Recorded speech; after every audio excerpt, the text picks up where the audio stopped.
Sinemin yavresi yandırdı beni ya Zehram.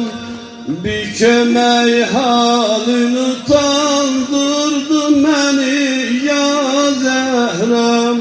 Sinemin yavresi yandırdı beni ya Zehram.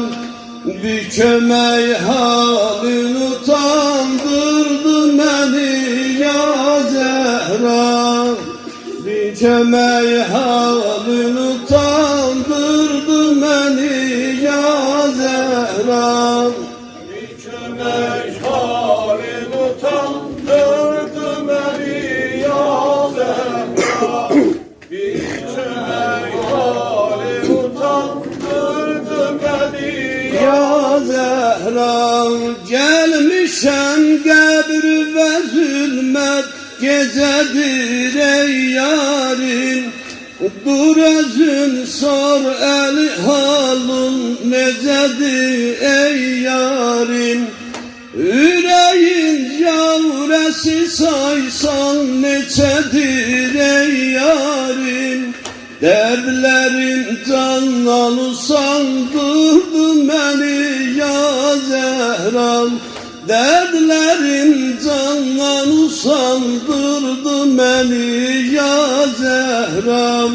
Sinemin yavresi yandırdı beni ya Zehram. Bir kömək halini utandırdı beni ya Zehram. Sinemin yaresi yaktırdı beni ya Zehra.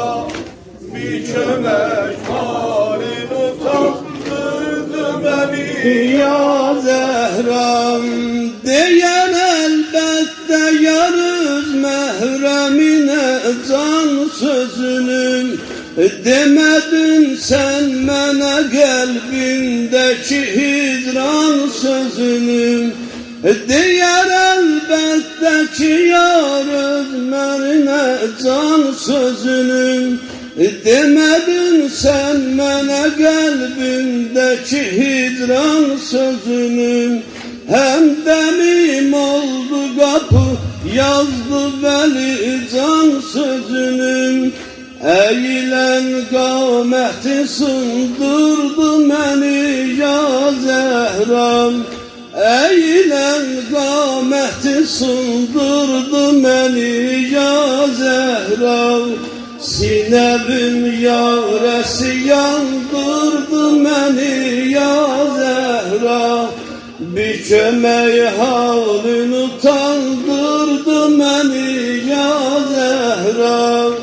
Sinemin yaresi yaktırdı beni ya Zehra.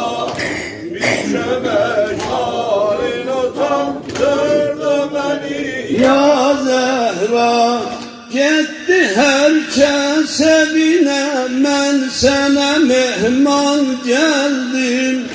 Koyup dört gönçe gülü evde perişan geldim.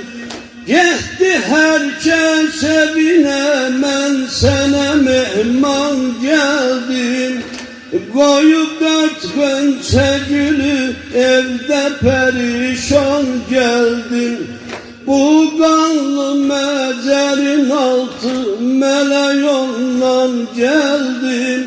Sensiz esret eli tez vurdu beni ya Zehram. Sensiz esret eli tez vurdu beni ya Zehram. Sinemin yavresi yandırdı beni ya Zehram. Bir kömək halini utandırdı beni ya Zehram. Sinemin yavresi yandırdı beni ya Zehram. Bir kömək halini utandırdı beni